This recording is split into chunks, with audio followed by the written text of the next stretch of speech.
재미난 암호화폐 이야기를 맛깔나게 풀어드리는 홍반장입니다. 샘 뱅크먼의 비즈니스 제국이 지난주에 붕괴되면서 촉발된 암호화폐 시장. 이 한 놈만 사라지면 좋은데 나름 FTX가 메이저 거래소이다 보니 연결된 암호화폐 기업이 많이 있습니다. 오늘 그 기업들의 명단을 대공개하겠습니다. 암호화폐 대출업체 블록파이는 FTX에 상당한 노출이 있었으며 플랫폼에서 인출이 계속 중단되고 있어 상당한 궁지에 몰려 있는 것으로 보입니다. 지난 7월 FTX는 공경에 처한 암호화폐 대출 기관과 최대 2억 4천만 달러에 구매할 수 있는 옵션이 있는 4억 달러의 회전 신용시설을 제공하는 계약을 체결하였는데 블록파이 가능성이 현재로서는 가장 유력해 보이며 현재 상태로는 수요일 내 파산 신청을 할 것으로 보입니다. 파산한 암호화폐 대출업체 셀시우스 네트워크는 FTX에 350만 개의 세럼 토큰을 보유하고 있으며 FTX와 연결된 거래회사인 알라메다 리서치에 약 1,300만 달러의 대출금을 보유하고 있다고 밝혔습니다. 셀시우스는 루나 사태에서도 FTX도 연결이 되어 있어 회생이 거의 힘들어 보이는군요. 암호화폐 자산 관리자인 코인세어즈는 암호화폐 거래소 FTX에 3,030만 달러 상당의 익스포저를 보유하고 있다고 밝혔습니다.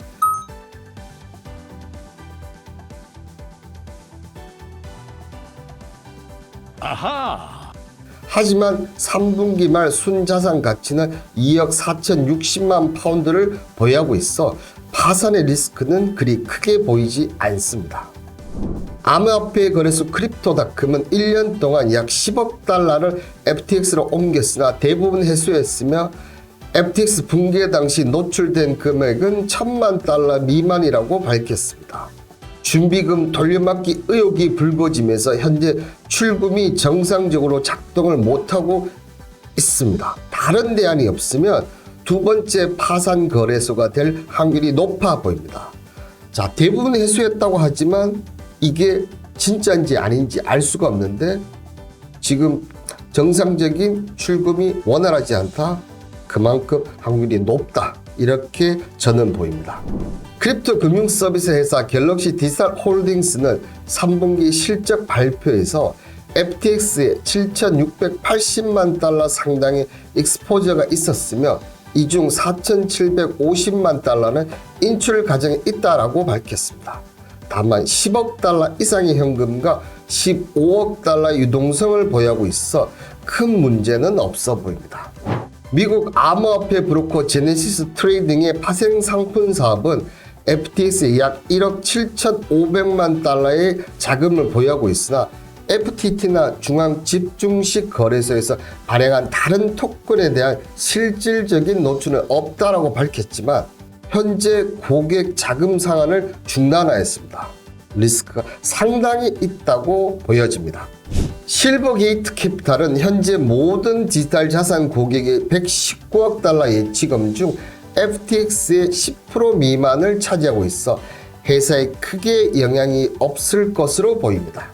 FTX는 지난 9월 경매에서 14억 2천만 달러에 달하는 암호화폐 대출업체 보이저 디지털의 자산을 낙찰받았는데 이번에 모회사가 터지게 된 거죠.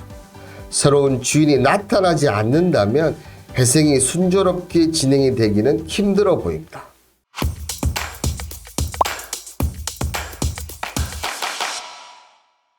여러분들이 다들 아실 만한 거래소들로 FTX와 이렇게 연결이 되어 있습니다.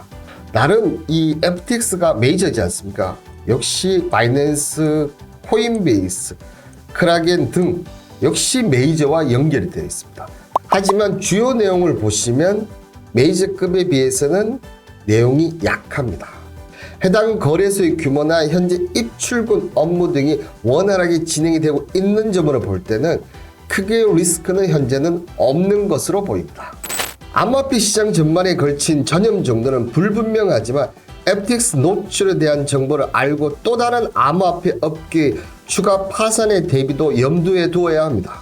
그리고 제가 리스크가 있다고 얘기 드린 암호화폐 기업들은 파산 가능성이 상당히 높으니 혹시라도 사용을 하고 있으면 빨리 정리를 하셔야 합니다. 이런 소식에도 불구하고 지난주 암호화폐 펀드는 11월 11일 종료된 7일 동안 4,200만 달러의 순유입을 기록하며 14주 만에 가장 많은 자금이 유입되었습니다. 시장 침체에도 불구하고 유입의 의미는 투자자들이 이 가격 약세를 기회로 보고 있으며 신뢰할 수 있는 코인과 신뢰할 수 없는 코인을 구분하고 있음을 나타내고 있습니다.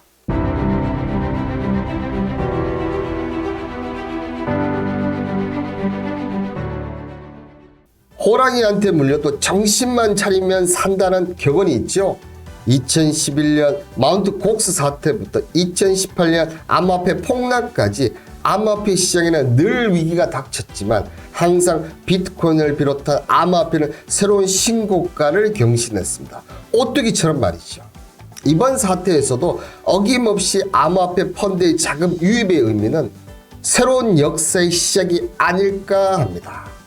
홍 반장과 함께라면 두려워하실 필요가 없습니다. 주말 잘 보내시고 저는 다음 주에 또 새로운 영상으로 만나 뵙겠습니다. 감사합니다.